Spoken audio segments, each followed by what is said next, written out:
So he's probably not going to cheese, and he's going to be really happy to see these far rush distances. Yeah, and of course, keep in mind, you do have a game to, for as a margin of error. If you see that the player kind of cheats, you can definitely, have one mistake. It's not that you're out of the tournament. And yeah, we do really want to favor these best of three, especially because this is one of our bigger tournaments. Again, this is $400 prize pool, with the winner do get $225, and there's staggers from that point on. Meanwhile, it looks like Gauzy scouting really early, being able to see where Zerg is. And it looks like he's going to be able to catch sight immediately of what McKenny is doing. Oh no, but the drone did sneak around when the probe came into the base. So check 6 MK is going. I'm just going to call him MK. Yeah, I'm not sure, even going man. to fight with his name. MK does get his hatchery down. Our Protoss is probably kicking himself right now. He scouted on 9 specifically to block those kind of shenanigans and to not be able to catch it. It's painful. Oh, and he almost loops around and catches that spawning too. Yeah. Oh, he's got to feel pretty heartbroken right now. Yeah, I mean, it's not that devastating. It's just that, you do sacrifice a little bit of early game economy sending out a 9 probe. And, I mean, he does that to try to stall what Zerg is doing, but instead MK just gets it off pretty easily uncontested. And just a couple seconds too late every time. And it looks like right now MK, or Gauzy instead, he's just going to do everything pretty standard at this point. Looks like Cybernetics Core already on the way. Will he grab a second gas? Which, I'm pretty sure it will, because most of the time people don't really stay on one gas if they're going to one base like this. Right, and we do see Gauzy has dropped down every single Chrono Boost he's had. He's not saved a single Chrono Boost. It's all gone on probes, and that tells me we are not seeing a 4-gate, because if you were 4-gating, you'd have at least 3 Chrono Boosts saved right now. Yeah, and in fact, that just means that he wants to go for more of an economic-centric build, especially if he sees Protoss going for if he sees Zerg going for a hatchery first, that does mean that he wants to get up his own economy as well. Although it looks like at this point Gauzy is hiding a pylon in the top. He may even try to hide some tech though, as it looks like he will. He's actually setting up a Twilight Council, and it looks like MK, unless he scouts that. I mean, I'm not exactly sure what Gauzy could be doing. He could be doing all sorts of tech. He might even try to go for a DT rush, but at this point though, he's hiding. He's being really sneaky here. Right, a couple things to note. He leaves the probe up there, which makes me think he's going to want to drop a dark shrine immediately after this, but he took his second gas extremely late, so he's not going to have the gas to do this instantly. Also, he's not going to have a single sentry out. If Zerglings poke up the ramp and they don't see any sentries, that is a clear indication of some sort of tech play. So as long as MK is smart about his scouting, even if he doesn't scout the Twilight Council, he might be able to just infer that DTs are coming. Yeah, and you know what? The Dark Shrine just started, so it looks like, we're going to see some Dark Templar play. And it might even just be, Gauzy is hiding the tech outside the base, so that is, kind of a hard thing for MK to prepare for. But MK has got to be a little bit suspicious. Like you said, he saw the Zealot. That means he's using his gas for something. Why didn't he reveal it at all? The probe's going down also unprotected. And it looks like right now MK's got to be suspicious of something. He is starting his Evo chamber though. He's definitely he definitely smells something suspicious here. Right, that is great play by him. I mean, a lot of Zergs at this point in the game just kind of have an Evo chamber timing built into their play, because proxy DTs are becoming more and more popular. We do see the Evo chamber is going to finish before the Dark Shrine, so he's going to be, if he drops a Spore Crawler immediately, he'll be okay. If he doesn't, though, there is a proxy pylon not too far away from his base. If DTs slip in and there's not a Spore Crawler started, the Zerg could be in trouble, but we do see a Spore Crawler in the main, in the natural, so I think our Zerg's going to be able to deal with this just fine. Yeah, and it's cool because the Spore is actually tucked away a little bit farther back, so the DTs can't even just dive and snipe it, and then, Zerg is boned. Instead, Gauzy is sending 3 Zealots, though, ahead. It looks like DTs are being warped in right now, and Gauzy, of course, he's going to have a rude awakening to find out that he actually doesn't have anything to deal with this harass here. Right, what Gauzy's probably going to do is poke in. As soon as he sees his DTs getting hit, he's going to pull them out. Although we do have a couple Zealots running in and getting themselves killed for almost no reason. Oh, and these DTs, he doesn't block the ramp, but there's a Spore Crawler in the main, so all 3 DTs getting picked off by our Zerg player. That's devastating for the Protoss. And, the Protoss just now starting his Nexus as well, so he is so far behind, not having a single unit on the field except for a Zealot blocking his ramp. Also, looking at the income tab, we see the Zerg is super far ahead, already taking his third, up to 41 drones to 23. Yeah. Nexus is down, but with these Speedlings, I mean, there are too many Speedlings coming around right now, but our Zerg has to feel he has to feel in great shape right now. Yeah, definitely. Galzi's falling really behind there. Just his econ is going to be so far behind. The fact that MK is able to get up his third and pretty much again uncontested, that's just going to be a horrible sign leading to the mid game. If you can even look at the supply difference, it's already 60 to 30. So I mean, the DT really didn't do much of anything. I mean, in fact, it only pretty much tickled the queen. And that's pretty much it. And at the same time, it looks like MK, he's got a full scout. Look at it. He still sees everything in Protoss's base. Galzi still hasn't even dealt with that Overlord there.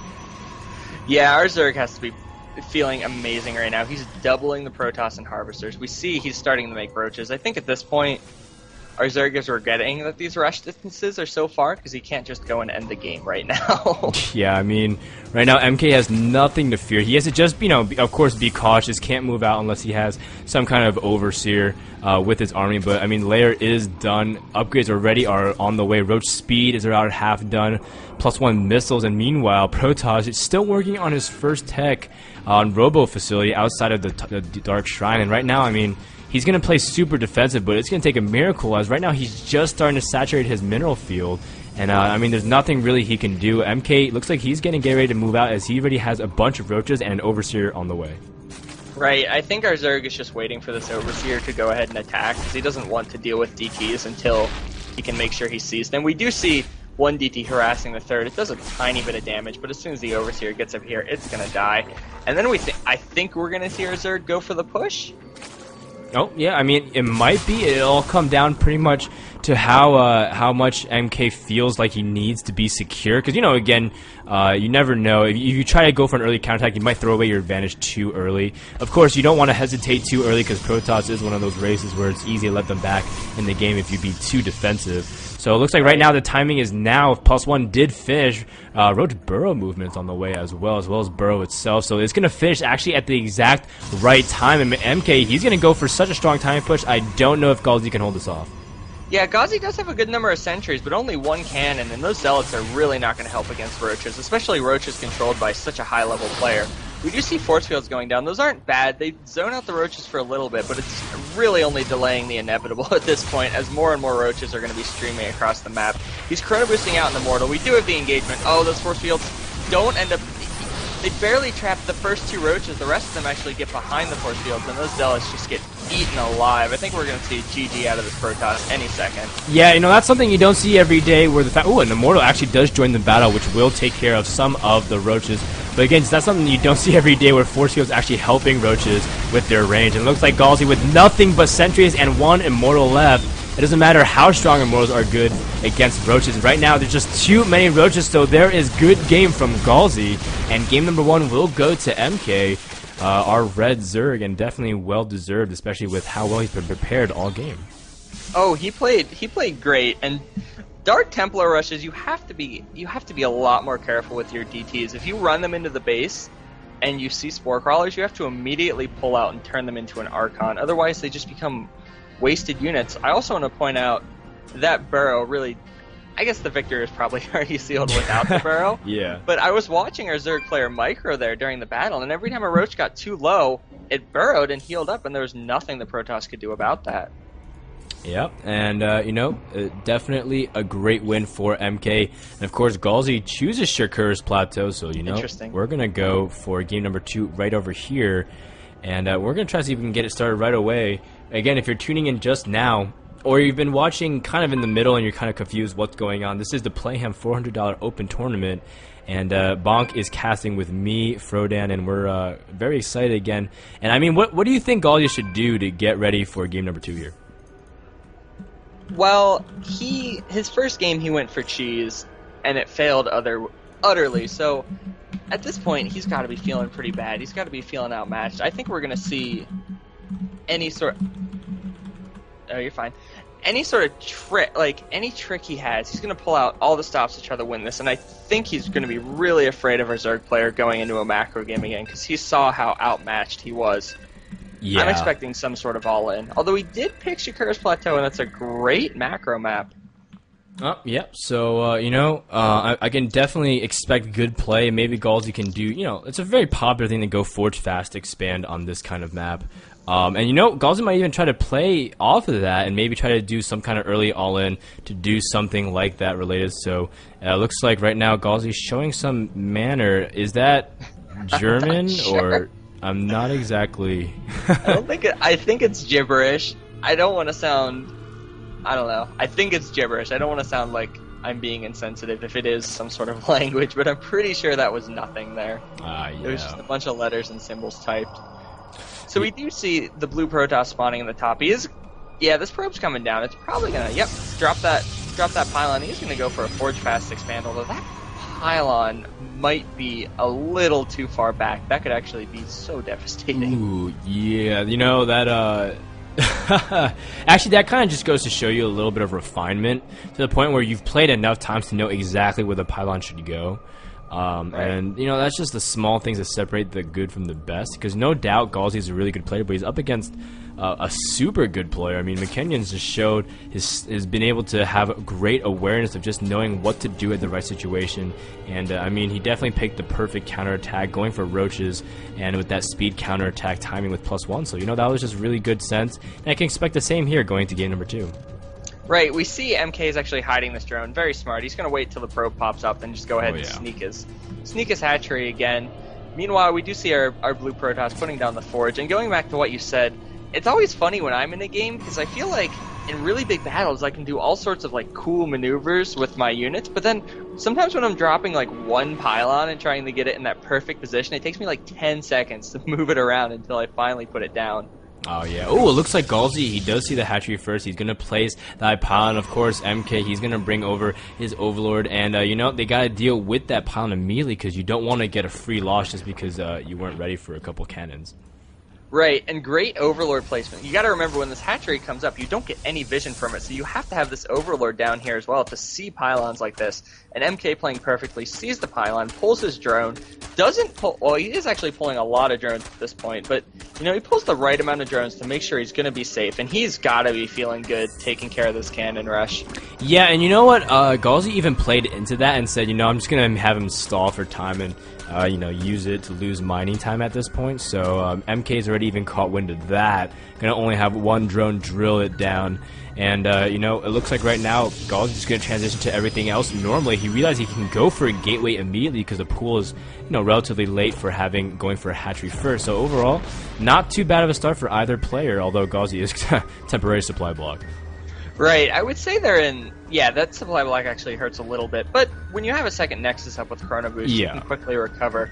I feel like our Protoss's nerves are probably the worst part about where he is right now. Yeah. Going for a cannon rush like that, not even stopping the mining time, really, it's gotta hurt a little bit. So I'm going to be interested to see how he tries to recover. And actually, he still hasn't dropped a cannon. This is bordering on being very dangerous at this point, because Zerglings are out. Our Zerg player isn't producing anymore, but if he was, he might be able to just run by. But nope, we actually see a complete wall off come down from our Protoss, so he is going to be safe. Oh, yeah, so it looks like right now, Galsy, he is going to have everything come down. There is a small hole for these Zerglings to get inside the base. Oh, no. And Galsy, his probe control and his forward probe control isn't actually that good. McKinnon actually is going to just go straight for the Cybernetics core, although he should try to just run by. I think that... I'm not sure. I think that might be closed. I think it is closed. Oh, that looks a little bit... I mean, it just looks like there's a small little hole there, but, maybe that's just me. It does look like that, but I saw those Zerglings stutter stepping in the front, and what that tells me is he was clicking on the other side of the wall looking for a hole. Right, and since the Zerglings didn't make it through, I'm pretty sure it is a complete wall. Our Zerg player with the perfect response here, taking a third, I want to point that out, and he's going to get super far ahead at this point. Yeah, wow, taking his first gas while taking his third, very, very aggressive macro over here. And then just, that's a smart thing to do. Protoss can't move out with anything. I mean, he's making his first sentry. That's not going to do anything, and you definitely can get up your other hatchery. Look at this, though. Galsy is transitioned directly to a robotics facility, as well as a couple more gateways. And, he's playing a lot different from Perfect, but getting a robotics this early after transition from expanding fast, you definitely want to be able to see and scout Zerg a little bit.